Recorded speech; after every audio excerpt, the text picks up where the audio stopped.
안녕하십니까 여러분. 강명도TV 자유조선을 시작하겠습니다. 주식시장도 크게 흔들렸죠.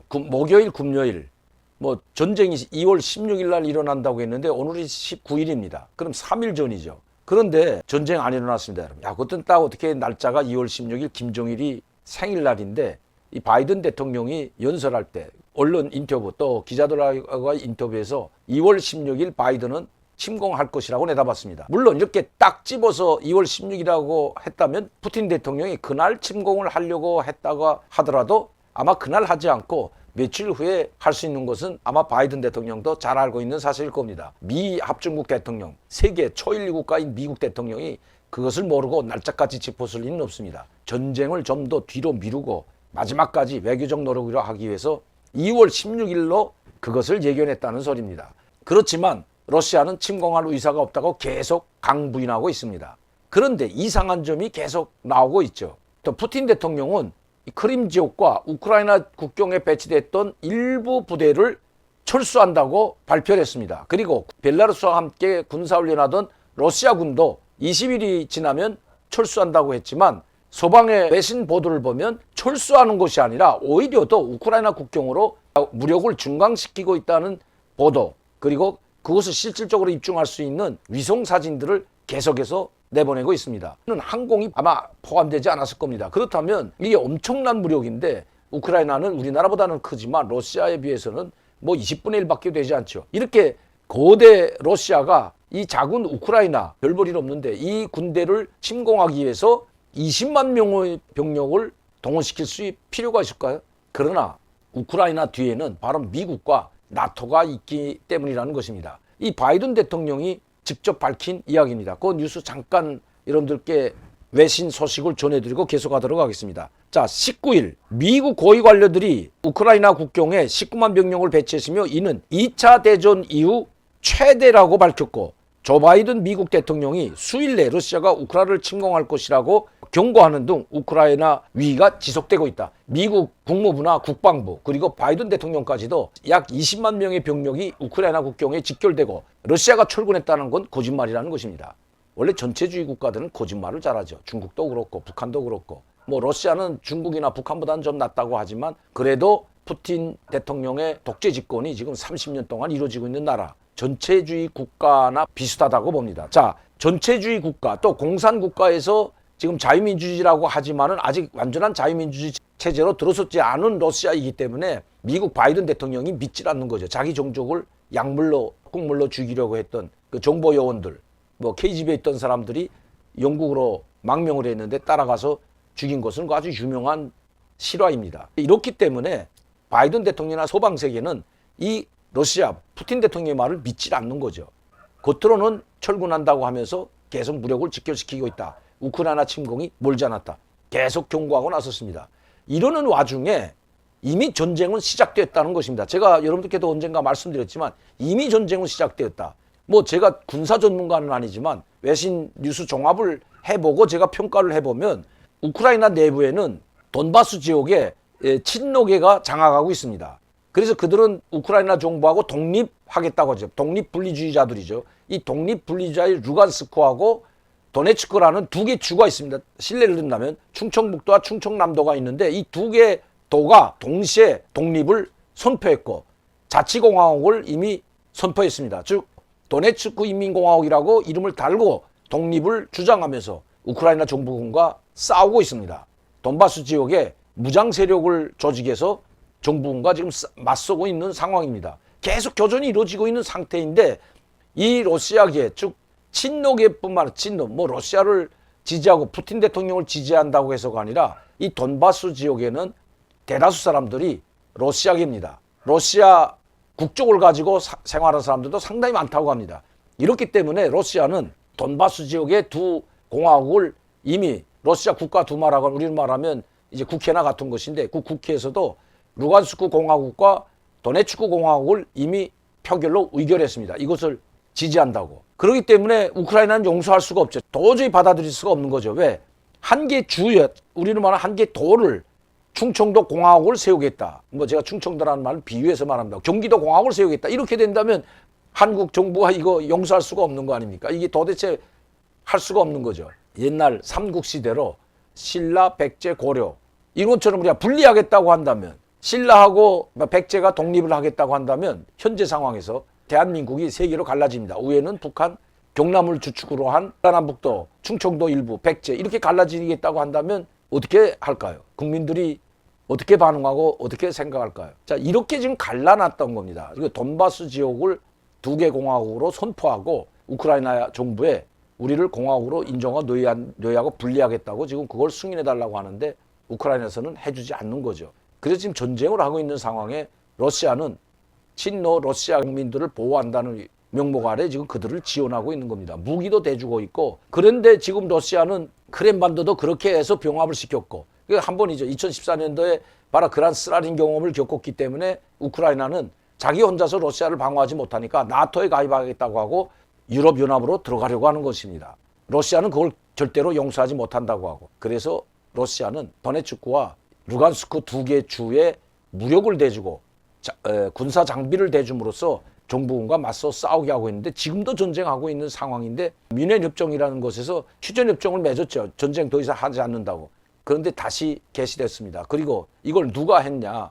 이틀 전에 루간스크 지역, 우크라이나 장악하고 있는 지역에 포탄이 떨어졌는데, 그게 또 포탄이 명중을 해서 아주 콘크리트 벽이 구멍이 뻥 뚫리고 사람이 죽지 않은 게 정말 천만다행인 것 같습니다. 유치원생들은 다 대피했고, 일부 교직원들이, 거기 남아있던 교직 3명이 부상을 당했다는 뉴스가 나왔는데, 오히려 우크라이나는 이 반군이 먼저 공격했다고 하고 반군은 우크라이나가 먼저 공격했다고 하고 서로 옥신각신하고 있습니다. 누구의 말이 진짜인지 가짜인지 이게 중요한 것이 아니라 이미 교전 상태에 들어갔다는 것입니다. 이런 상황에서 러시아가 과연 우크라이나 국경에 지켰던 병력을 과연 철수할까요?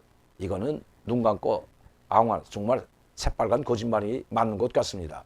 그렇다면 기차에 실어놨던 건 뭘까요? 오히려 그 기차에 싣고 떠나는 모습을 러시아가 촬영해서 보여줬는데, 이건 우크라이나 지역으로 이동하는 기차의 모습을 거꾸로 이건 지금 철수하고 있다는 사진으로 아마 둔갑시켰을 수도 있다는 것이 외신 보도입니다. 어쨌든 그리고 미국이 밝히는 러시아가 우크라이나 국경으로 계속해서 무력을 증강하고 이제는 약 20만 명에 달한다는 것이 바이든 대통령과 미국 국방부, 국무부 고위관리들이 밝히는 내용입니다. 그리고 반군과 우크라이나 정부군은 이미 전쟁을 시작했다는 것입니다. 러시아 국민들도 거기에 들어가 살고 있기 때문에 러시아 국민을 보호한다는 명분 아래 언제든지 돈바스 지역으로 무력을 시킬 수 있다는 것이 미국이 보는 견해이죠. 그런데 러시아도 이렇게 이야기하고 있습니다. 라브로프 외무장관이 러시아 국민이 위협을 당하고 한다면 우리는 거기에 개입하겠다. 그리고 돈바스 지역에 있는 지금 전쟁 상황이기 때문에 교전 상황에 있는 러시아 국민들을 러시아 쪽으로 대피하라는 명령도 내렸다고 합니다.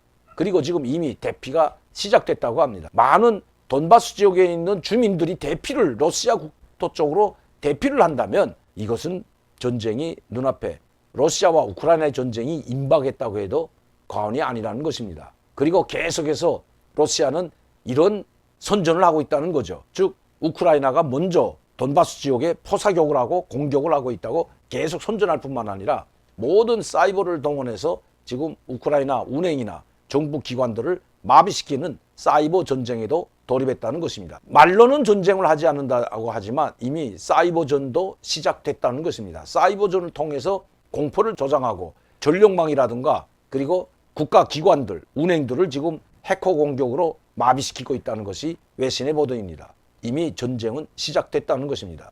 이런 와중에 라브로프 외무장관과 블링컨 국무장관이 23일 대면 회담을 하기로 가졌다는 뉴스가 나오고 있습니다. 자, 그럼 지금까지 바이든 대통령과 푸틴 대통령이 3차례나 전화회담도 하고 화상회담도 하고 3차례나 했지만 아무 결론도 내지 못했습니다. 미 블링컨 국무장관과 라브로프 외무장관도 여러 차례 회담을 했지만 결국 얻어낸 것은 아무것도 없습니다. 왜냐하면 러시아가 너무나도 강력한 요구 조건을 들이대고 있기 때문입니다. 이제는 우크라이나가 나토만 가입하는 것 외에도 옛 소련 국가, 동유럽 국가들에서 손을 떼라고 이제는 한 발 더 나가고 있습니다.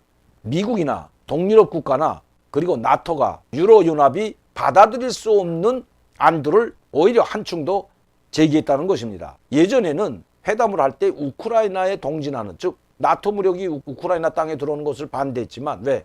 우크라이나는 국경과 러시아 국경과 직접 맞대 있을 뿐만 아니라 수도 모스크바까지도 300km 정도밖에 떨어져 있지 않기 때문에 상당히 안보의 위협을 느꼈다고 러시아는 강변하고 있죠. 그런데 이제는 이 우크라이나뿐만 아니라 폴란드나 헝가리, 옛 동유럽들, 루마니아와 같은 동유럽 국가들에서도 나토가 손을 떼고 그리고 나토 무력을 철수시키라는 이런 요구 조건을 내걸었다는 것이 외신의 보도입니다. 이번 국무장관과 라브로노프 외무장관과의 회담에서도 이 문제를 러시아가 또 들고 나온다면 나토도 받아들일 수 없고 미국도 받아들일 수 없을 겁니다. 이미 폴란드에는 나토 무력이 들어와 있고 폴란드, 헝가리, 루마니아는 나토에 가입했을 뿐만 아니라 연합이라는 유로존에 가입한 국가들입니다. 여기에서마저 나토 무력을 철수시키라고 한다면 나토가 그것을 받아들일 수 없는 것은 불보듯 명백합니다. 블링컨 미 국무장관도 전쟁은 기정사실화로 보고 마지막 회담을 하는 모습을 보여주면서 미국은 마지막까지 회담에 참여했 그리고 외교적으로 전쟁을 막기 위해서 최선의 노력을 다했다고 이야기할 것입니다. 러시아도 이 회담을 블링컨 장관이 전격 제기했는데 이것을 만에 하나 거부한다면 그리고 우크라이나를 침공한다면 러시아는 미국과 서방이 이야기하는 대로 우크라이나 침공을 기정사실화해놓고 지금까지 모든 그 전에 있었던 회담들은 쇼에 불과할 뿐만 아니라 모든 책임이 러시아에 있다는 이것을 자기들이 다 안아야 되기 때문에 라브로노프 외무장관도 이번 회담에서 별 성과가 없다고 생각하지만 또 없다고 알면서도 회담에 응한 것으로 보입니다. 우크라이나에서 대규모 전쟁이 터진다면 즉 반군과 정부군이 싸우는 것이 아니라 나토와 미국 그리고 연합군과 함께 벨라루스, 러시아 연합군이 우크라이나에서 전쟁을 한다면 이것은 그야말로 세계 2차 대전 이후에 가장 큰 전쟁이 될 확률이 높다는 것입니다. 그렇다면 우리 한국에도 또 우리 한반도에도 엄청난 영향을 미치게 될 것은 불보듯 명백합니다. 이렇게 되면 지금 중국은 계속해서 러시아를 편들고 있는데 그렇게 된다면 제가 항상 우려하던 것이 이 절호의 기회를 김정은은 결코 놓치지 않으려고 하기 때문입니다. 강력한 군사도발뿐만 아니라 국지전도 우리는 준비해야 합니다. 감수해야 된다고 저는 생각합니다. 특히 이 소해 오도가 우리 지역에서는 가장 취약한 지역입니다. 북한과는 가깝고 우리와는 백령도나 연평도가 상당히 멀리 떨어져 있기 때문에 북한은 지척에 있습니다. 몇 킬로 앞에 바로 백령도가 있기 때문에 이 소해 오도 지키는 것이 중요하기 때문입니다. 지금 그런 흐름들이 북한에서 보이고 있습니다. 이 이야기는 후에 북한 문제를 다룰 때 이야기하도록 하겠습니다. 자, 이렇게 지금 이미 전쟁을 이미 시작되었다고 보고 이 전쟁은 어느 한쪽이 이기기 전에는 끝나기가 쉽지 않다는 것입니다. 전쟁이 일어나게 된다면 피해는 어느 정도 보고 경제적 제재는 당하겠지만 승자는 러시아에 있을 것 같습니다.